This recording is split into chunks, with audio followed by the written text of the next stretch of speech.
Hello, എല്ലാവർക്കും പത്തരമാറ്റിൻ്റെ പുതിയൊരു വിശേഷത്തിലേക്ക് സ്വാഗതം. പത്തരമാറ്റ് സീരിയലിൽ അടുത്ത ആഴ്ച എന്തൊക്കെ വിശേഷങ്ങളാണ് നടക്കാൻ പോകുന്നത് എന്നതിൻ്റെ വളരെ ചുരുക്കത്തിലുള്ള ഒരു വിവരണമാണ് നമ്മൾ ഇന്നത്തെ ഈ എപ്പിസോഡിൽ ഉൾപ്പെടുത്തിയിരിക്കുന്നത് കേട്ടോ. അപ്പോൾ നമ്മൾ ഇതിക്ക് മുൻപ് അടുത്ത ആഴ്ചത്തെ നടക്കാൻ പോകുന്ന എല്ലാ എപ്പിസോഡിൻ്റെയും റിവ്യൂ, ഓൾമോസ്റ്റ് മിക്ക എപ്പിസോഡിൻ്റെയും റിവ്യൂ നമ്മൾ ചെയ്തിട്ടിട്ടുണ്ട്. അപ്പോൾ അപ്കമിങ് ആയിട്ടുള്ള റിവ്യൂസൊക്കെ ആവശ്യമുണ്ടെന്നുണ്ടെങ്കിൽ നമ്മുടെ ചാനലൊന്ന് സബ്സ്ക്രൈബ് ചെയ്ത് വെച്ചേക്കുക. കാണാത്തവരുണ്ടെന്നുണ്ടെങ്കിൽ നിങ്ങളൊന്ന് സ്ക്രോൾ ചെയ്ത് ബാക്കിലേക്ക് കഴിഞ്ഞ ദിവസങ്ങളിലിട്ട വീഡിയോസൊക്കെ ഒന്ന് പരിശോധിച്ച് കഴിഞ്ഞാൽ അടുത്ത ആഴ്ചയിലുള്ള മൊത്തം വിശേഷങ്ങളും നമ്മൾ ഓരോരോ വീഡിയോസായിട്ട് അപ്ലോഡ് ചെയ്തിട്ടുണ്ട് എന്നാണ് ഞാൻ വിശ്വസിക്കുന്നത്. മൊത്തം ഉണ്ടോ എന്നുള്ളൊരു സംശയം ഉണ്ടെന്നാലും ഓൾമോസ്റ്റ് എല്ലാ എപ്പിസോഡുകളും അതിൽ കാണും. അപ്പോൾ ഒന്ന് കണ്ടു നോക്കാം കേട്ടോ. അപ്പോൾ നമുക്ക് എന്തായാലും ഈ എപ്പിസോഡിൽ എന്തൊക്കെ കാര്യങ്ങളാണ് നടക്കുന്നതെന്നുള്ളത് നോക്കാം കേട്ടോ. അപ്പോൾ എന്തായാലും നവ്യയോട് പറയുകയാണ്, ചേച്ചി എന്തായാലും നമ്മൾ നിർമ്മലിനെ കൈയോടുകൂടി പൊക്കിയിരിക്കും, അതിൽ ചേച്ചി ടെൻഷൻ ആവേണ്ട ഒരു കാര്യമില്ല എന്ന് പറയാണ്. അങ്ങനെ നിർമ്മൽ നവ്യയ്ക്ക് അയച്ചിട്ടുണ്ടല്ലോ, നീ ഒരു കറുത്ത സാരി ഉടുത്ത് ഇന്ന സ്ഥലത്തേക്ക് വരണം ഇന്ന സമയത്ത്, അപ്പോൾ രാത്രിയിലാണ് വരാനായിട്ട് പറയുന്നത് കേട്ടോ. അപ്പോൾ നയന പറഞ്ഞതനുസരിച്ച് നവ്യ വരാമെന്ന് പറയുകയാണ് നിർമ്മലിൻ്റെ അടുത്ത്. അങ്ങനെ എന്തായാലും നിർമ്മൽ വിളിച്ച സമയത്ത് തന്നെ നയനയും നവ്യയും ആരും അറിയാതെ വീട്ടിൽ നിന്ന് ഇറങ്ങി പുറത്തേക്ക് പോവുകയാണ് കേട്ടോ. അപ്പോൾ നവ്യയ്ക്ക് നല്ല ടെൻഷനുണ്ട്. നവ്യ നയനയോട് ചോദിക്കുകയാണ്, എടി ഈ രാത്രിയിൽ നമ്മൾ ഈ കാണിക്കുന്നത് വലിയ അബദ്ധമായി തീരുമോ എന്ന് ചോദിക്കുകയാണ്. അപ്പോഴേക്കും നവ്യയോട് നയന പറയുകയാണ്, ചേച്ചി ഒന്നുകൊണ്ടും പേടിക്കണ്ട, പെൺകുട്ടികളായാലേ ഇത്തിരി ധൈര്യമൊക്കെ വേണം, ചേച്ചിയുടെ കൂടെ ഞാനുണ്ടല്ലോ, ചേച്ചി ഒന്നുകൊണ്ടും പേടിക്കണ്ട എന്ന് പറയാണ്. അപ്പോഴേക്കും നവ്യ പറയുകയാണ്, എടി നിന്നെ ഞാൻ എന്തോരം ദ്രോഹിച്ചിട്ടുണ്ട്, എന്നിട്ടും എൻ്റെ ഒരു ആവശ്യം വന്നപ്പോൾ നീ ഇതുമാതിരി എത്ര റിസ്ക്കുള്ള കാര്യം ചെയ്യാൻ പോകുന്നതെന്ന് പറയാണ് കേട്ടോ.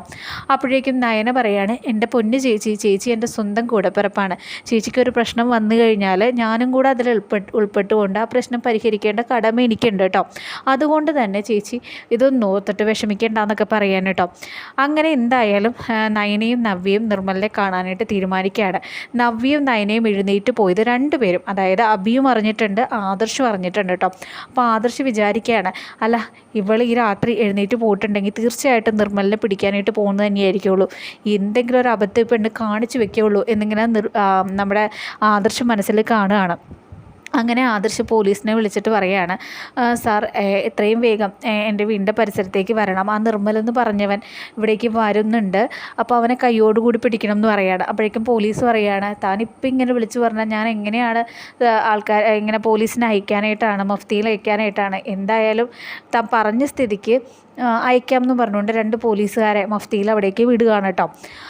അങ്ങനെ ആദർശ് പോലീസിനെ സെറ്റപ്പ് ചെയ്തിട്ടുണ്ട്. അതുപോലെ തന്നെ അഭിയാണെങ്കിൽ മോളിൽ നിന്നിട്ട് ഇതൊക്കെ വീക്ഷിക്കാനായിട്ടുള്ള തയ്യാറെടുപ്പിലാണ്, വാർക്കയുടെ മോളിൽ നിന്ന്. അതായത് ഈ സമയത്ത് നവ്യ നിർമ്മലിൻ്റെ അടുത്ത് നിൽക്കുന്ന ഫോട്ടോ എടുക്കണം, അതാണ് നമ്മുടെ അഭിയുടെ ഉദ്ദേശം. കുറച്ച് വീഡിയോസും എടുത്ത് ആൾക്കാരെ കാണിച്ചത് സത്യമാണെന്ന് വരുത്തി തീർക്കാനായിട്ടുള്ള തത്രപ്പാടിലാണ് നമ്മുടെ അഭി ഇരിക്കുന്നത്. എന്തായാലും അഭി നിർമ്മലിനെ വിളിച്ചിട്ട് പറയാണ്, എന്തായാലും നീ ഇറങ്ങിക്കോ, അവളത് ഇവിടെ നിന്ന് റെഡിയായിട്ട് ഇറങ്ങിയിട്ടുണ്ട്, നമ്മുടെ പ്ലാൻ വർക്കൗട്ട് ചെയ്തേ മതിയാവുള്ളൂ എന്ന് പറയാണ്. അങ്ങനെ അഭി പറഞ്ഞതും കേട്ടുകൊണ്ട് നിർമ്മലും അവിടെ റെഡിയാകുകയാണ്, വരാനായിട്ടുള്ള തയ്യാറെടുപ്പ് എടുക്കുകയാണ് കേട്ടോ. ഈ സമയത്ത് നമ്മുടെ നയനയാണെങ്കിൽ കറുത്ത സാരി ഉടുത്തുകൊണ്ട് പുറത്തേക്ക് ഇറങ്ങുകയാണ്. നവ്യ ആണെങ്കിൽ തൊട്ട് ബാക്കിലായിട്ട് ഒളിച്ച് നിൽക്കുന്നുണ്ട്. അതുപോലെ തന്നെ നവ്യയുടെ ബാക്കിലായിട്ട് നമ്മുടെ ആദർശം ഒരു സ്ഥലത്ത് ഇങ്ങനെ ഒളിച്ച് നിൽക്കുന്നുണ്ട് കേട്ടോ. അപ്പോൾ എന്തായാലും നയന ഇറങ്ങുന്നു. ആ സമയത്ത് നിർമ്മലിൻ്റെ വണ്ടിയുടെ ഒച്ച നയന കേൾക്കുകയാണ്. തിരിഞ്ഞു നോക്കുമ്പോൾ നിർമ്മൽ വരുന്നുണ്ട്, കയ്യോടുകൂടി പിടിക്കാമെന്ന് തന്നെ നയന വിചാരിക്കുകയാണ് കേട്ടോ. ആ സമയത്ത് തന്നെ ആദർശും ഇവനെ കണ്ട് ഒരു വെപ്രാളത്തിൽ ചാടി ഇവൻ്റെ അടുത്തേക്ക് വരാനായിട്ട് നോക്കുകയാണ്. ആ സമയത്ത് ആദർശിൻ്റെ കാലൊന്ന് ഉളുങ്ങുന്നുണ്ട്. അപ്പോൾ ആദർശ് ഒച്ചെടുക്കുന്നത് കേട്ടിട്ട് നമ്മുടെ അഭി ആദർശിനെ കാണുകയാണ്. അപ്പോൾ അഭി വിചാരിക്കുന്നത്, ഇവം ഈ സമയത്ത് ഇങ്ങനെ ഇവിടേക്ക് എന്തിനാണ് വന്നതെന്ന് അഭി ഇങ്ങനെ വിചാരിക്കുകയാണ് കേട്ടോ. പ്ലാനെല്ലാം പൊളിയുന്ന ലക്ഷണമാണല്ലോ കാണുന്നതെന്ന് നോക്കിയാണ്. ആ സമയത്താണ് നമ്മുടെ നവ്യ ആദർശിൻ്റെ അടുത്തേക്ക് വരുന്നത്. അപ്പോൾ ഇതും കൂടെ കാണുമ്പോൾ അഭിക്ക് മനസ്സിലാവും, നവ്യ ആദർശിൻ്റെ അടുത്തോട്ട് വന്നിട്ടുണ്ടെങ്കിൽ ആ നിൽക്കുന്നത് നയന തന്നെ ആയിരിക്കുള്ളൂ, പ്ലാനൊക്കെ പൊളിഞ്ഞിട്ടുണ്ട് ഉറപ്പാണെന്നുള്ളത് അഭിക്ക് മനസ്സിലാവുകയാണ് കേട്ടോ. ആ സമയത്തേക്ക് നമ്മുടെ നിർമ്മലാണെങ്കിൽ വണ്ടി അടുത്തുകൊണ്ടെന്ന് നിർത്തുകയാണ് നയനയാണെങ്കിൽ പിടിക്കാൻ തക്കത്തിനായിട്ടുണ്ട്. അപ്പോഴേക്കും നിർമ്മലിൻ്റെ 2-3 കോള് വരികയാണ് കേട്ടോ. കോൾ വിളിച്ചത് വേറെ ആരുമല്ല, നമ്മുടെ അഭിയാണ്. അങ്ങനെ നിർമ്മൽ കോൾ അറ്റൻഡ് ചെയ്യുകയാണ്. അപ്പോൾ അഭി പറയാണ്, എടാ നീ ഇനി ഇവിടെ നിൽക്കണ്ട, നീ ഇവിടെ നിന്ന് രക്ഷപ്പെട്ടോ, ഇതേ നയനയാണ് വന്നിരിക്കുന്നത്, എല്ലാവരും എല്ലാം അറിഞ്ഞിട്ടുണ്ട്, ആദർശേട്ടനും ഉണ്ടെന്ന് പറയാണ്. അപ്പോൾ പോലീസും റെഡി ആയിട്ടുണ്ട് ഇവനെ പിടിക്കാനായിട്ട്. എന്തായാലും എല്ലാവരും കൂടെ ഇവനെ വളയും എന്നുള്ള ഘട്ടത്തിലാകുമ്പോഴത്തേക്കും നയനയാണ് ആദ്യം ചെന്ന് ഇവനെ പിടിക്കാൻ നോക്കുന്നത്. പക്ഷെ നയനെ ചവിട്ടി വീഴ്ത്തിക്കൊണ്ട് ഇവൻ വണ്ടി എടുത്തങ്ങ് പോവാണ് കേട്ടോ. അങ്ങനെ പോലീസുകാർ ഓടി വരുമ്പോൾ അവനെ പിടിക്കാൻ പറ്റുന്നില്ല. ആദർശം ഓടി വരുന്നുണ്ട്, നവ്യ ഓടി വരുന്നുണ്ട്, ആർക്കും അവനെ പിടിക്കാൻ പറ്റുന്നില്ല. നവ്യനെ ചവിട്ടി വീഴ്ത്തുന്നത് കണ്ട് ആദർശമാണെങ്കിൽ നവ്യനെ കുറേ ചീത്തയൊക്കെ പറയുകയാണ്. ഞാൻ നിന്നോട് പറഞ്ഞതല്ലേ ഇങ്ങനെ ഒറ്റയ്ക്ക് കയറി ഓരോരോ പരിപാടികൾ ഒപ്പിക്കരുത്, നീ ആരാണെന്ന് നിൻ്റെ വിചാരം, ഞാൻ പോലീസിനെ ഏർപ്പെടുത്തിയിട്ടുണ്ടായിരുന്നു, ഇപ്പോൾ എന്തെങ്കിലും ആയിരുന്നെങ്കിൽ എന്ത് ചെയ്തേനെ എന്നൊക്കെ ഇങ്ങനെ ചോദിക്കുകയാണ്. ഇതേ സമയം തന്നെ അഭിയാണെങ്കിൽ വിചാരിക്കേണ്ടത്, ദൈവമേ അവൻ രക്ഷപ്പെട്ടത് നന്നായി, എങ്ങാനും അവനെ പിടിച്ചിരുന്നെങ്കിൽ എൻ്റെ അടുത്തോട്ടേക്കും കൂടെ അന്വേഷണം വന്നേനെ, എന്നെയും കയ്യോടുകൂടി പിടിച്ചേനെ. എന്തായാലും ഭാഗ്യത്തിന് അവന് കണ്ടത് കാരണം അവൻ രക്ഷപ്പെട്ടു, അതുകൊണ്ട് ഞാനും രക്ഷപ്പെട്ടു എന്നൊക്കെ ഇങ്ങനെ അഭിയും ചിന്തിക്കുകയാണ് കേട്ടോ. അങ്ങനെ ഇരിക്കെ എന്തായാലും ആദർശവും നവ്യയും കൂടെ നയനേനെയും കൊണ്ട് വരികയാണ് കേട്ടോ. അപ്പോൾ എന്തായാലും ഈ ഒച്ചപ്പാടും ബഹളമൊക്കെ കേട്ടുകൊണ്ട് അനന്തപുരിയിൽ എല്ലാവരും എഴുന്നേറ്റിട്ടുണ്ട്. അപ്പോഴേക്കും ആദർശ് പറയാണ്, ദൈവമേ എല്ലാവരും എഴുന്നേറ്റിട്ടുണ്ട്, ഇനി എന്ത് പറയുമോ എന്ന് പറയാണ്. അങ്ങനെ മുത്തശ്ശനാണെങ്കിൽ ഇറങ്ങി വരികയാണ്. അപ്പോൾ എന്താണ് നയന ഇങ്ങനെ കൈകാലമൊക്കെ പൊട്ടിയിട്ടുണ്ട് നയനയ്ക്ക്.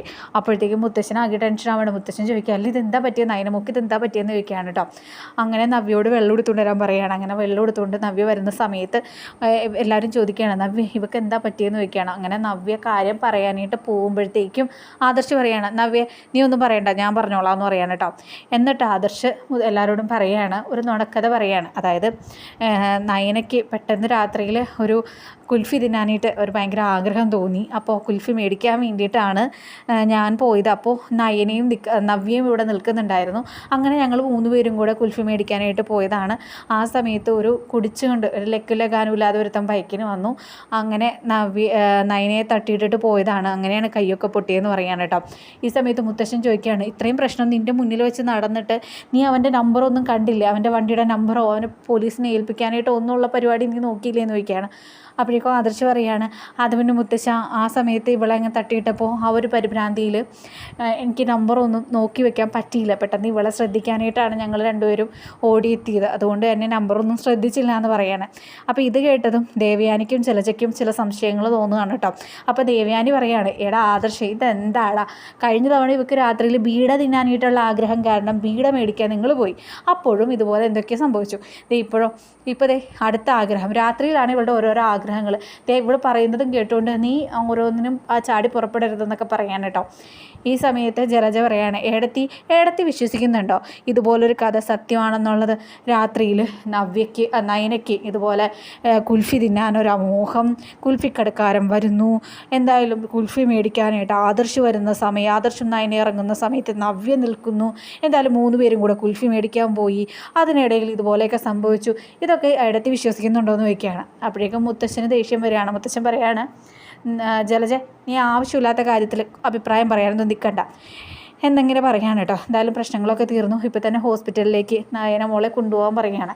അപ്പോഴേക്കും ആദർശ് കൊണ്ടുപോകാമെന്ന് പറയുന്ന സമയത്ത് നയന പറയുകയാണ്, അതിനും വേണ്ട ഒന്നും പറ്റിയിട്ടില്ല മുത്തശ്ശ, കുറച്ച് കൈയും കാലമൊക്കെ ഒന്ന് പൊട്ടിയതേ ഉള്ളൂ, അതൊന്നും കുഴപ്പമില്ല, ഒന്ന് കിടന്നു കഴിഞ്ഞാൽ ഓക്കെ ആവും, ഇനി എന്തെങ്കിലും പ്രശ്നമുണ്ടെങ്കിൽ നാളെ രാവിലെ ഞാൻ പൊയ്ക്കോളാം എന്ന് പറയാണ്. അപ്പോഴേക്കും മുത്തശ്ശനും പറയുകയാണ്, എങ്കിൽ പിന്നെ ഒരു കാര്യം ചെയ്യും, നയനമോൾ റെസ്റ്റ് എടുക്കട്ടെ, നീ നയനമോളെ കൊണ്ടുവന്ന് റൂമിലാക്കുമെന്ന് പറയുകയാണ് കേട്ടോ. അപ്പോഴേക്കും നയന എഴുന്നേക്കാൻ നോക്കുമ്പോൾ നയനയ്ക്ക് പറ്റുന്നില്ല, കൈകാലമൊക്കെ പൊട്ടിയതിൻ്റെ വേദനയൊക്കെ ഉണ്ട്. അപ്പോഴേക്കും മുത്തശ്ശൻ പറയുകയാണ്, നീയേ എന്തായാലും നിൻ്റെ ഭാര്യനെ എടുത്തുകൊണ്ട് റൂമിലേക്ക് പോകാൻ പറയുകയാണ്. ഇത് കേട്ടതും ആദർശങ്ങ് ഞെട്ടുകയാണ് കേട്ടോ, എടുത്തുകൊണ്ട് പോകാൻ കേട്ടോ എന്നുള്ള രീതിയിൽ. അങ്ങനെ നയനയ്ക്കാണെങ്കിലും നാണം വരുന്നുണ്ട് കേട്ടോ. ദേവയാനിക്കും ജലജയ്ക്കും ഒട്ടും ഇഷ്ടപ്പെടുന്നില്ല. അപ്പോഴേക്കും മുത്തശ്ശൻ പറയുകയാണ്, അല്ല ഞങ്ങൾ കാണാൻ പാടില്ലാത്തൊന്നും അല്ലല്ലോ പറഞ്ഞത്, നീ അവളെ എടുത്തുകൊണ്ട് പോകും, നിൻ്റെ ഭാര്യയല്ലേ, നീ എന്തിനാ നാടിക്കുന്നത്, നീ എന്തിനാ ഇത്രയും പ്രഷർ കൊടുക്കുന്നത്, നീ എടുത്തിട്ട് പോകാൻ പറയുകയാണ്. അങ്ങനെ ആദർശ് മുത്തശ്ശൻ്റെ ആ ഒരു വാശിപ്പുറത്ത് നയനയായിട്ട് റൂമിലേക്ക് പോവുകയാണ്. നയന എടുത്തുകൊണ്ട് റൂമിലേക്ക് പോവുകയാണ് കേട്ടോ. അങ്ങനെ നയനയ്ക്കും ആദർശിനും ഇടയിൽ ഒരു കെമിസ്ട്രിയൊക്കെ വർക്കൗട്ട് ആവുന്നുണ്ട്. ഇതിനിടയിൽ നയനയ്ക്കാണെങ്കിൽ നമ്മുടെ അഭിയെ ഭയങ്കരമായിട്ട് സംശയം തോന്നുന്നുണ്ട്. കാരണം നമ്മുടെ വീടിൻ്റെ ഉള്ളിൽ തന്നെയുണ്ട് കള്ളൻ എന്ന് നയന പറയുകയാണ് കേട്ടോ ആദർശിനോട്. അപ്പോൾ ആദർശ് പറയുകയാണ്, നീ ആവശ്യമില്ലാത്ത കാര്യങ്ങളൊന്നും പറയാൻ നിൽക്കണ്ട എന്ന് പറയുകയാണ്. അപ്പോഴേക്കും നയന പറയുകയാണ്, അതെ ഞാൻ പറയും, കാരണം എന്താണെന്ന് വെച്ച് കഴിഞ്ഞാൽ ഞാൻ പിടിച്ചില്ല എന്നുള്ളൊരു ഘട്ടത്തിൽ നിൽക്കുമ്പോഴാണ് പെട്ടെന്ന് അവനൊരു കോള് വരുന്നത്. കോള് വന്നതും അവൻ പെട്ടെന്ന് വണ്ടി എടുത്ത് പോവുകയാണ്. അപ്പോൾ നമ്മളും എല്ലാവരും ഇവിടെ ഉണ്ട് എന്നുള്ളത് ഒരാൾ മനസ്സിലാക്കിയിട്ടുണ്ട്. അയാൾ തന്നെയാണ് ഇവനെ ഇൻഫോം ചെയ്തിരിക്കുന്നത്. എനിക്ക് അഭിയാണ് സംശയം എന്ന് നമ്മുടെ നയന ആദർശിനോട് പറയുകയാണ്. ആവശ്യമില്ലാത്ത കാര്യത്തിൽ അഭിനെ സംശയിക്കരുത് എന്നുകൂടെ നയനയ്ക്ക് താക്കീത് കൊടുക്കുന്നുണ്ട് കേട്ടോ. എന്തായാലും കുറച്ച് കഴിയുമ്പോൾ ആദർശിൻ്റെ സംശയം അഭിയിലേക്ക് വരും കേട്ടോ. എന്തായാലും അഭിയാണെങ്കിൽ വിചാരിച്ച കാര്യങ്ങളൊന്നും നടക്കില്ല. നവ്യയുടെ ഈ മോർഫ് ചെയ്ത ഫോട്ടോ ഒക്കെ അഭി പിന്നീട് വരുന്ന ആഴ്ചകളിലായിരിക്കും കേട്ടോ ഈ ഒരു ഭാഗമൊക്കെ കാണിക്കുക. അങ്ങനെ അഭിയാണെങ്കിൽ നവ്യയുടെ മോർഫ് ചെയ്ത ഫോട്ടോ ഒക്കെ വീട്ടുകാരൊക്കെ കാണിക്കുന്നുണ്ട്. ആദ്യം വീട്ടുകാർ വിശ്വസിക്കുമെങ്കിലും പിന്നീട് അത് മോർഫ് ചെയ്തതാണെന്നുള്ളത് എല്ലാവർക്കും മനസ്സിലാവാണ് കേട്ടോ. ഇതിനിടയിൽ നവ്യയാണെങ്കിൽ ശരിക്കും പ്രഗ്നൻ്റ് ആവുന്നുണ്ട് കേട്ടോ. അതുകൊണ്ട് തന്നെ അവൻ്റെ ഉദ്ദേശമൊക്കെ പാളിപ്പോകുന്നുണ്ട്. ആ വീഡിയോ ഒക്കെ നമ്മൾ അപ്ലോഡ് ചെയ്തിട്ടുണ്ട് ഓൾറെഡി തന്നെ. അങ്ങനെ നവ്യയുടെ വരി കിടക്കുന്ന കുഞ്ഞിവൻ്റെ അല്ലാന്നൊക്കെ ഇവൻ പറയുന്നുണ്ട്. നവ്യയുടെ നല്ല ചുട്ടടി ഇവന് കൊള്ളുന്നൊക്കെ ഉണ്ട്. എന്തായാലും വരുന്നത് അടിപൊളി ഇൻട്രസ്റ്റിംഗ് ആയിട്ടുള്ള എപ്പിസോഡുകൾ തന്നെയാണ്. അപ്പോൾ മിസ് ചെയ്യാതെ കാണുക കേട്ടോ.